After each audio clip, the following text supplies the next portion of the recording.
Bonjour tout le monde, j'espère que vous allez bien. Bienvenue dans l'émission ce jour. Nous allons parler aujourd'hui de l'attaque de l'aéroport de Niamey le 28 au 29 janvier 2025.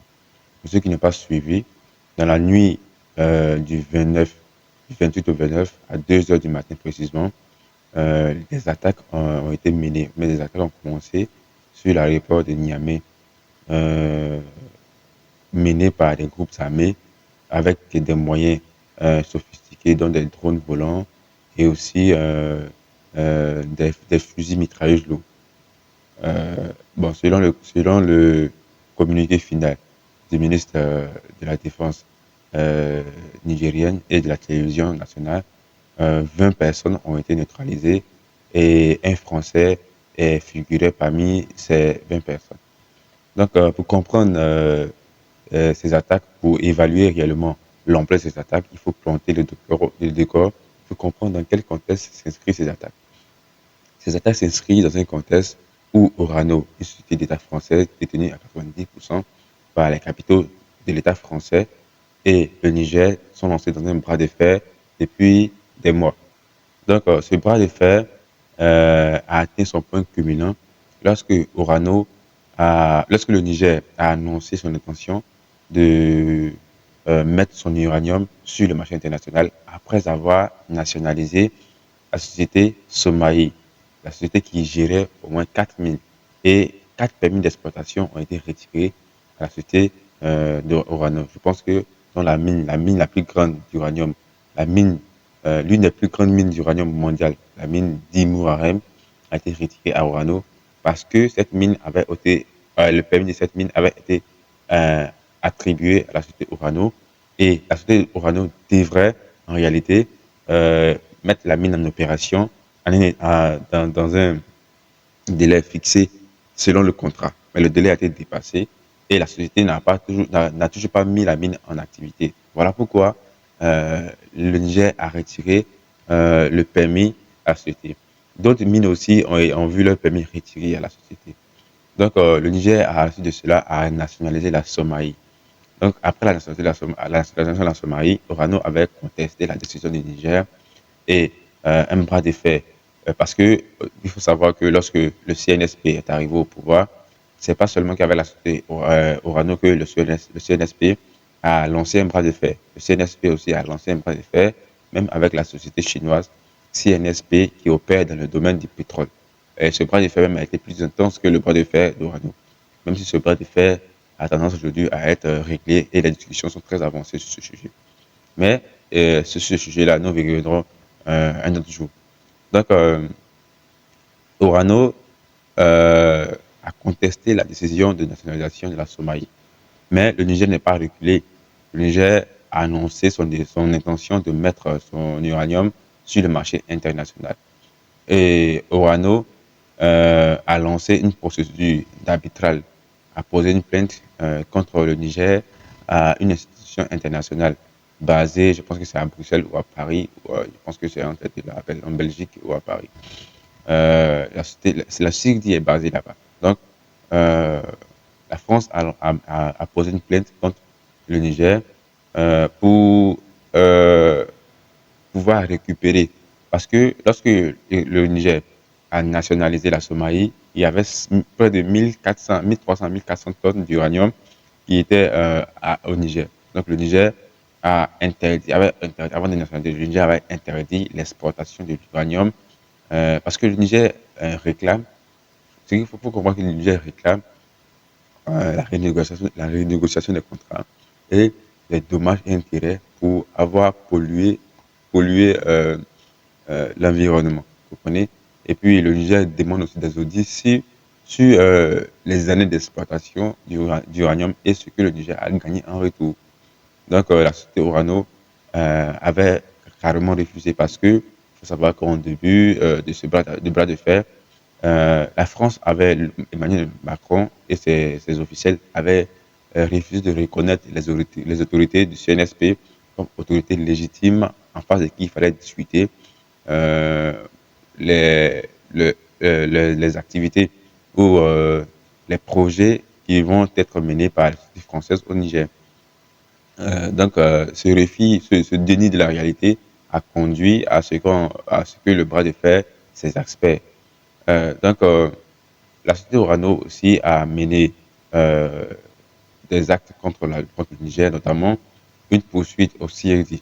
Donc, le CIRD avait, dans le mois de novembre, je pense bien, euh, avait interdit au Niger de vendre son uranium sur le marché international. Mais le Niger ne s'est pas conformé à la décision du CIRD parce que le Niger a dit que l'uranium appartenait à la souveraineté du Niger et que le Niger se réservait le droit d'exercer sa souveraineté sur son uranium extrait de son propre territoire et que OANO n'avait pas à dicter la politique que le Niger devait mener sur ses ressources. Du coup, le Niger a annoncé mettre sur le marché international son uranium. Donc après cela, un lobbying intensif de la France euh, est mené est en cours, est toujours en cours contre toute personne ou tout État qui veut acheter l'uranium du Niger. Donc c'est dans ce contexte-là que dans le mois de décembre, ouais, je pense que c'est le décembre, les médias français ont lancé une large campagne médiatique contre le Niger, accusant le Niger de vendre l'uranium à la Russie.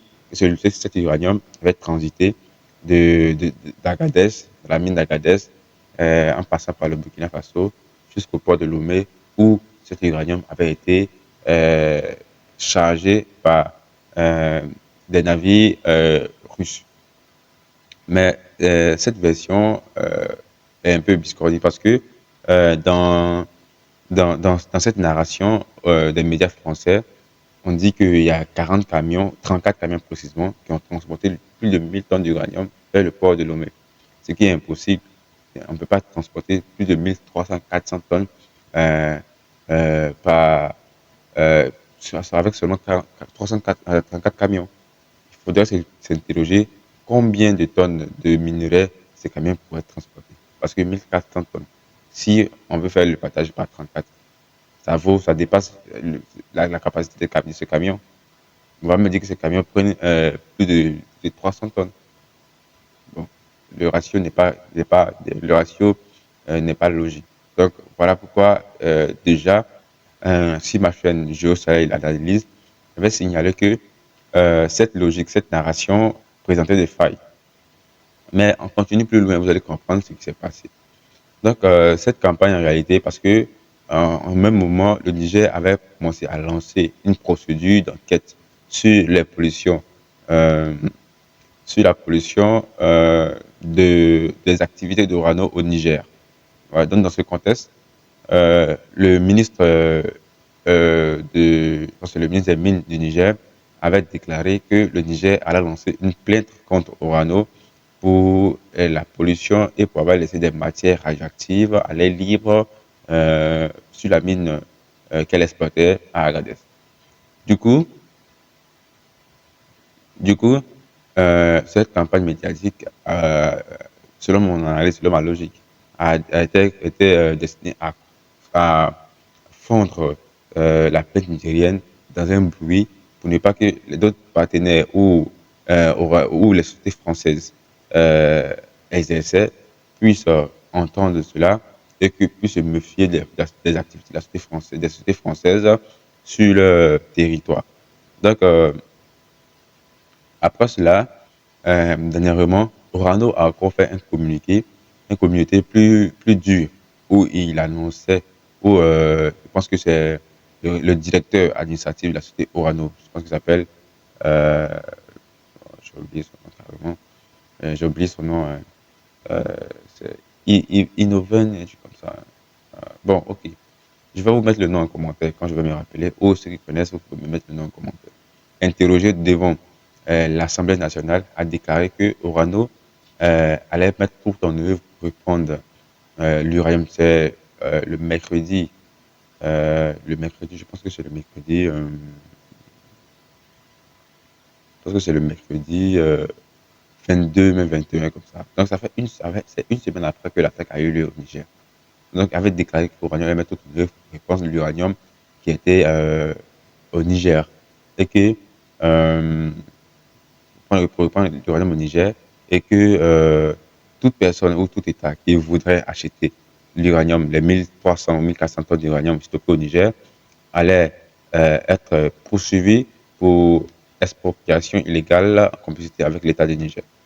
Du coup, des informations ont circulé en même temps immédiatement et ce responsable même a confirmé ces informations faisant état du stockage des 1300 à 1400 tonnes d'uranium à la base militaire, à la base, bon, parce qu'il y avait à l'aéroport, il y avait une base française, il y avait une base, il y avait, à l'aéroport, il y avait un camp où il y avait des détachements des forces armées françaises qui étaient détaillés, donc, qui étaient déployés. Donc, selon son responsable, l'uranium a été stocké à cette base. Mais, dans ma logique, cette version, cette narration est illogique et incorrecte. Pourquoi, euh, pourquoi déplacer une, une matière très radioactive de ce niveau jusqu'à un endroit civil ou un endroit où les civils ne sont pas loin, à la base ou bien à l'aéroport international de Niamey? Pourquoi? Et est-ce qu'on peut stocker une telle quantité de minerais dans une zone aussi sensible? Est-ce que c'est logique?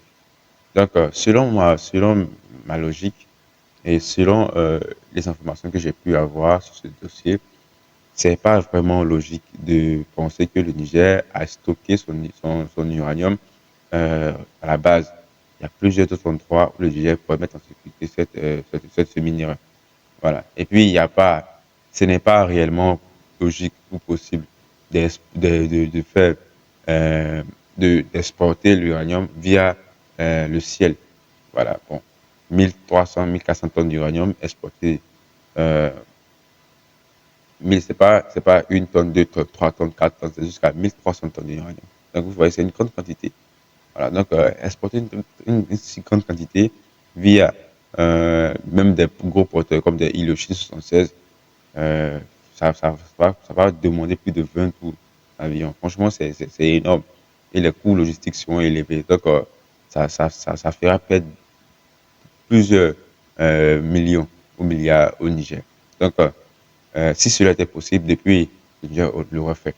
Donc, je pense que ça, c'est une narration qui visait à préparer quelque chose qui est arrivé et qu'on a vu. Je pense que cette narration visait à légitimer euh, une attaque contre le Niger. Pourquoi je le dis?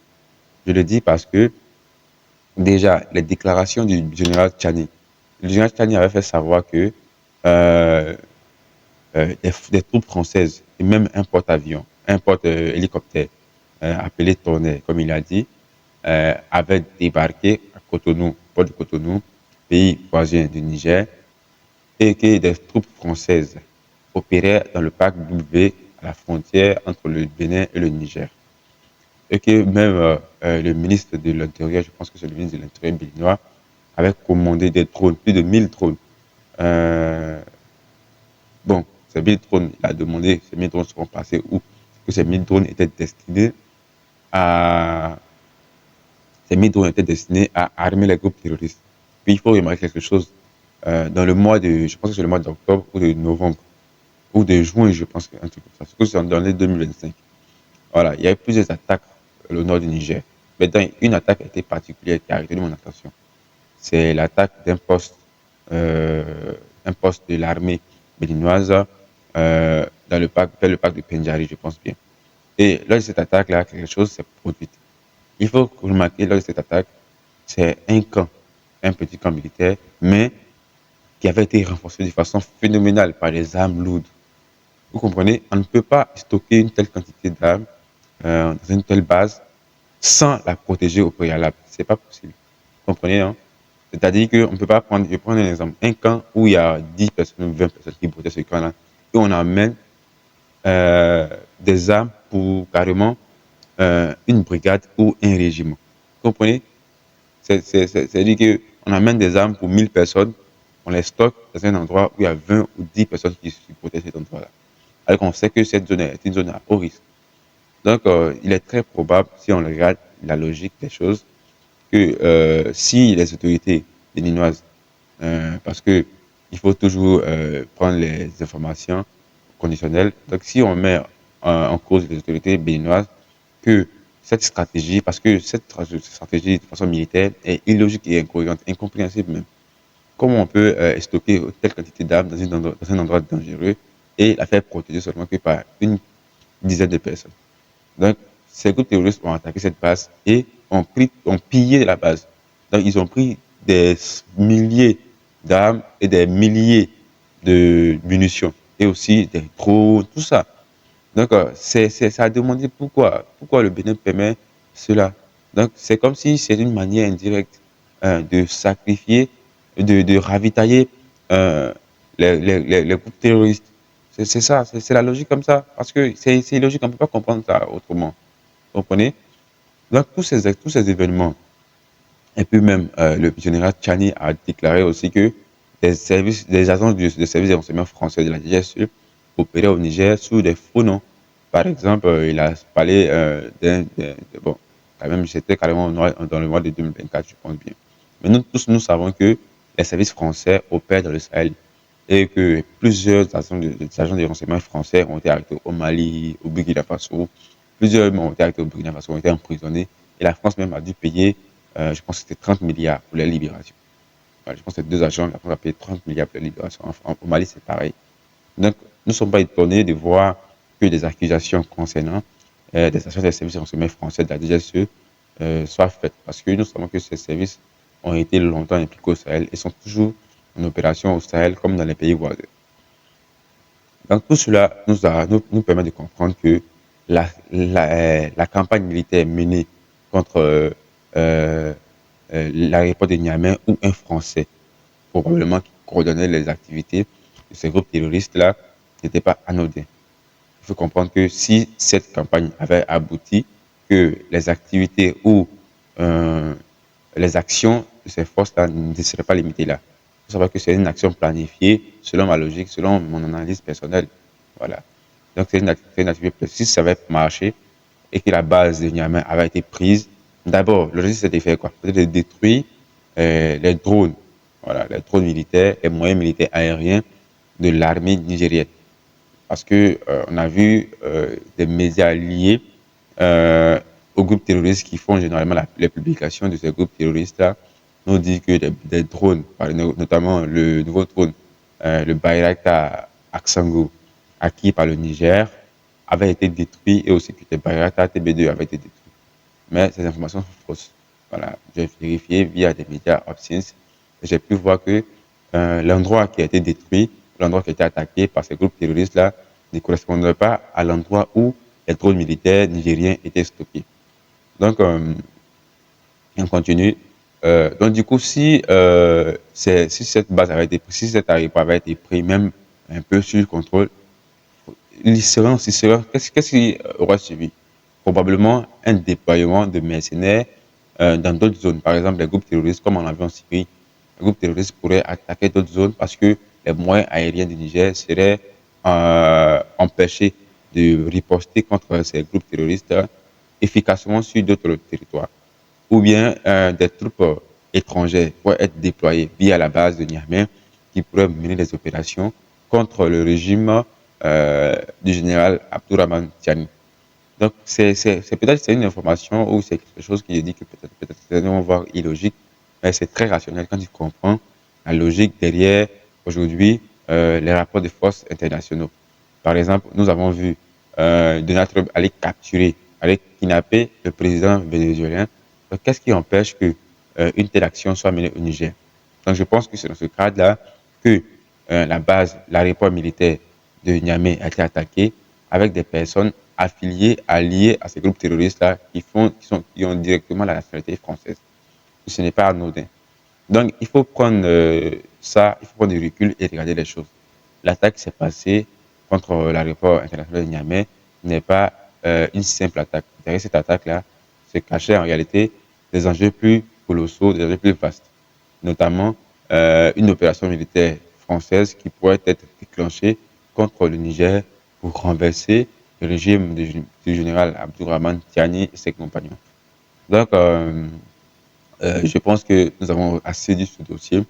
Maintenant, vous qui nous suivez, qui nous regardez, n'oubliez pas d'aller sur YouTube. et de vous abonner à notre chaîne. Notre chaîne, c'est Le Monde Vu d'Afrique. Le Monde Vu d'Afrique, c'est un nouveau média que nous mettons en place pour vous informer sur les enjeux africains et aussi internationaux. Hmm. Notamment les crises au Moyen-Orient, en Amérique latine, parce que généralement, les Africains, nous nous déconnectons de ces crises-là. Ces crises-là font partie d'un grand échiquier international qui même implique l'Afrique et que nous, les Africains, nous ne donnons pas notre voix sur ce sujet. Donc, le Monde Vu d'Afrique, nous nous proposons d'effectuer des décryptages sur l'actualité internationale et aussi africaine. Donc, n'oubliez pas de soutenir notre chaîne, de soutenir notre chaîne. Merci beaucoup à tout le monde. Donc, on se revoit pour une autre mission bientôt. Ciao.